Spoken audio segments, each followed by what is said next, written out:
कड़ाके की धूप में रेलवे स्टेशन पर रानी कचरे के डब्बे में कुछ भी खाना ढूंढती रहती है। उस समय दूसरी तरफ उसी स्टेशन पर मीना भीख मांग रही थी।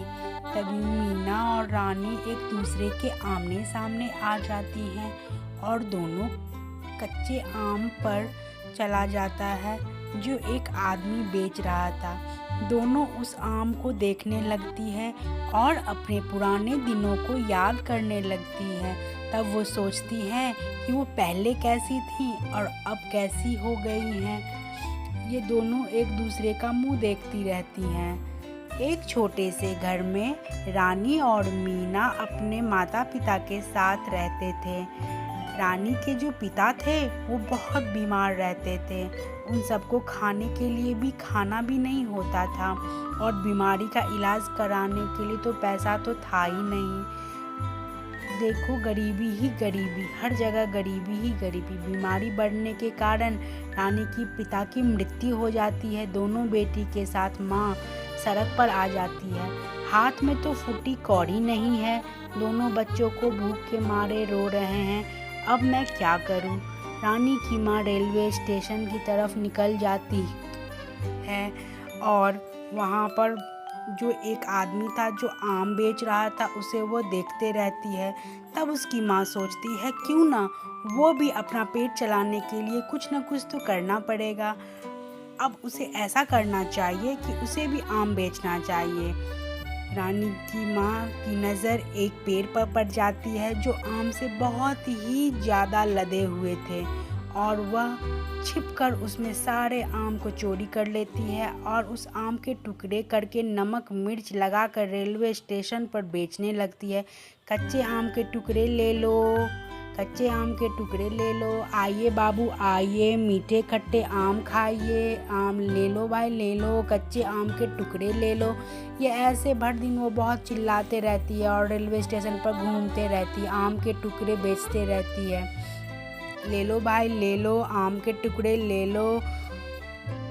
उस दिन उसने थोड़े से पैसे कमाए और उसे थोड़े पैसे कमाने के बाद उस माँ और बेटी को खाना नसीब होता है। बहुत दिन बाद अगले दिन भी वह थोड़ा आम को चोरी करने के लिए और उसे टुकड़े बनाकर बेचने के लिए पैसे कमाती है। 2 दिन की तरह वह तीसरे दिन भी आम की चोरी करने के लिए चली जाती है।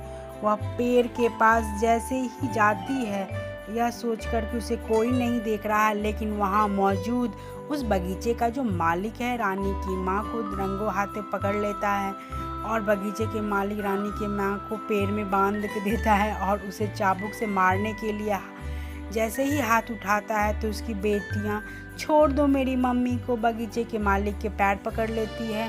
साहब मेरी मम्मी को मत मारो, उसे छोड़ दो साहब, उसे छोड़ दो। ऐसा कहकर दोनों जोर जोर से रोने लगती है।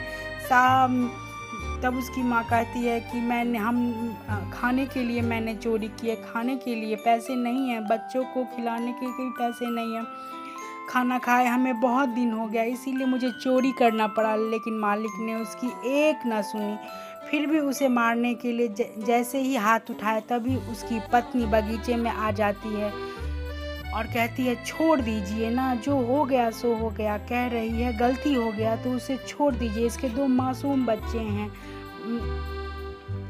पेट आदमी को जो ना कराए, लड़कियां का मुंह देखकर कम से कम उसे छोड़ दीजिए। यह सुनकर मालिक कहता है आइंदा तुम यहाँ नजर आई तो मैं तुम्हें जिंदा नहीं छोड़ूंगा, आइंदा मैं ऐसा कभी नहीं करूँगी। उसकी रानी बोलती है, रानी की माँ बोलती है मैं आज इसको ऐसा कभी नहीं करूँगी, मुझे माफ़ कर दीजिए।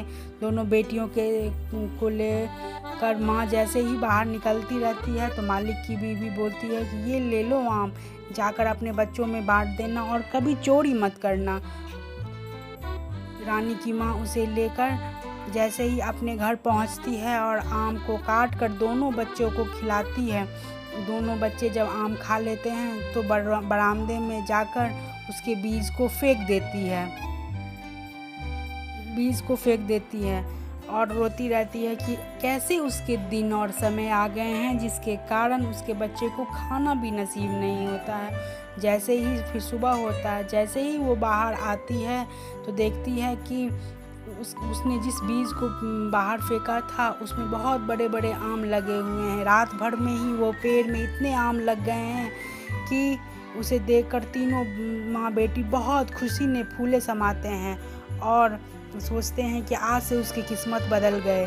और आम को टोकरी में रखकर वो तीनों एक बेटी कच्चे आम, दूसरे बेटी पके आम और उसकी माँ कच्चे आम के टुकड़े बेचते रहती है और धीरे धीरे उसे आम से बहुत पैसा कमा लेता है। जितने रोज़ वो आम तोड़ते रहती है और हर रोज़ उसमें इतने आम आ जाते हैं कि वह अपना जीवन बहुत खुशहाल से जीती है और भर साल उस पैसे से अपना जीवन चलाते रहती है और वो लोग बहुत खुश रहते हैं और खाने पीने की कोई कमी भी नहीं रहती है।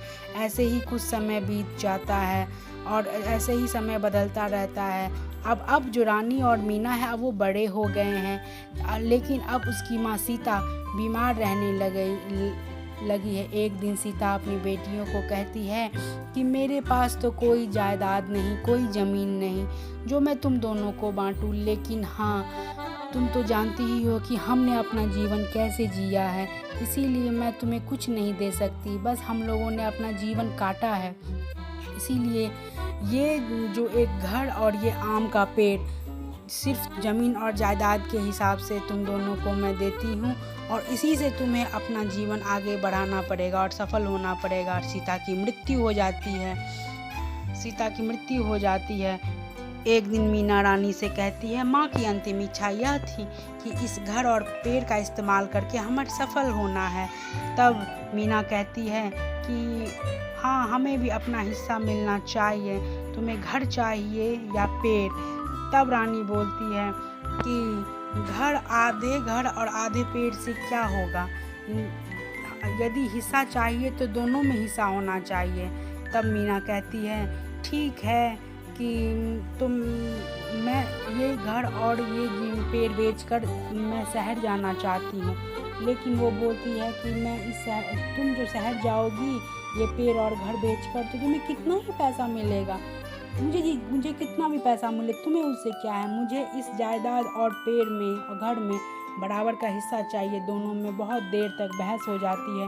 दोनों बहन एक दूसरे से की एक भी बात नहीं सुनते और दोनों एक दूसरे से सिर्फ और सिर्फ लड़ाई करते रहते हैं और सोचते रहते हैं कि हम कैसे ये घर और ये पेड़ का बंटवारा करते रहें।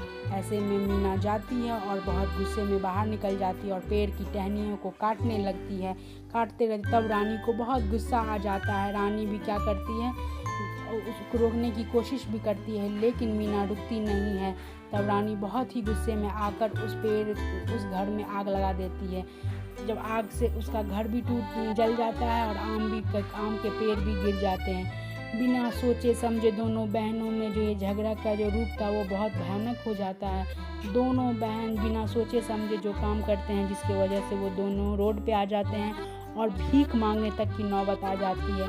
इसीलिए कभी भी बिना सोचे समझे कभी भी ऐसा कोई काम नहीं करना चाहिए जीवन में जिससे हमें आगे जाकर पछताना पड़े।